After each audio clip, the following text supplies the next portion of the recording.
Magkukwento lang po ako ng short memories na naalala ko. Basically, we grew up together. Ibig sabihin, grew up together. Pareho po kami ng yung style ng damit, just like yung nakita nyo sa mga pictures. Pareho kami, naka-green ako, naka-green rin po siya. Diba, yun yung parang pinagsusuot po sa amin. But I have two special memories na naalala sa kanya. Yung una is, actually, math wizard po siya sa family. Pag nagda-dine out po kami, yung bill, binibigay namin sa kanya para basahin niya yung mga, i-compute niya kung tama yung chinarge siya sa bill namin. And kuripot. Pero siya yung math wizard. And for everybody to know, nung bata kami, mahilig po siya sa mga Sanrio, yung mga My Melody, Little Twin Star. So lahat ng gamit niya, pink. Yun, favorite color niya. But my fondest memories is yung, kasi basketball fanatic po kami nung bata po kami. There was a time kasi na may exhibition game sa Dagupan, sa Duan. And biniro ko siya, pairamin mo naman ako ng parang ticket, money to buy the ticket. So pinahiram nga niya.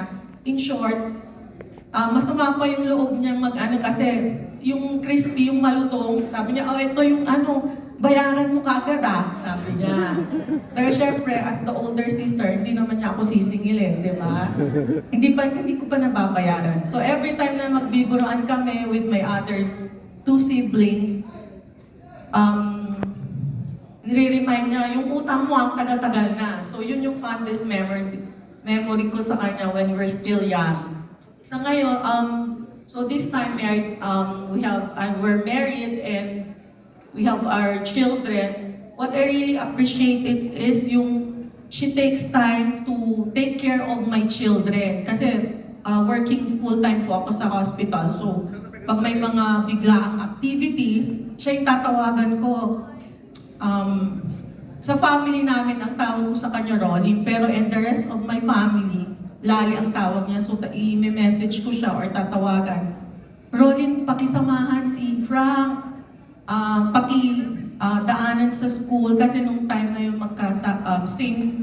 magkalapit lang yung Edna's tsaka sa mother ko. So pakisundo si Frank sa mother ko, sabi ko. So yun, what I really appreciate is yung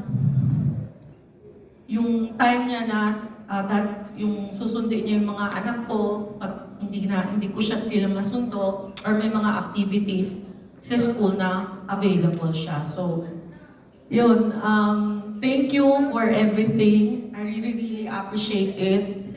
And wishing you a long life, happiness, and may all your dreams and aspirations in life matupad.